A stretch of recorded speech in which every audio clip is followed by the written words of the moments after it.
स्वाहा तस्य वितुर्वरेण्यं भर्गो देवस्य धीमहि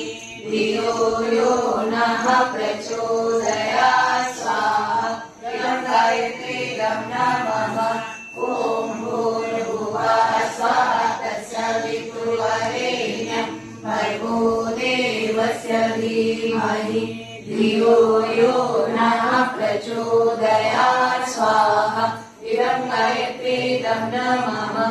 ॐ भूर्भुवः स्वाहा तस्य वितुर्वरेण्यं भर्गो देवस्य धीमहि धियो यो नः प्रचोदयात् स्वाहा इदं गायत्रीदं नमः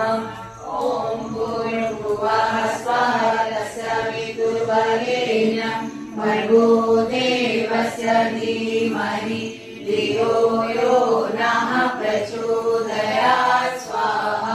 इदं गायत्रीदं नमः ॐ भूर्भुवः स्वाहा तस्य वितुर्वरेण्यं भर्गो देवस्य धीमहि धियो यो नः प्रचोदयात् स्वाहा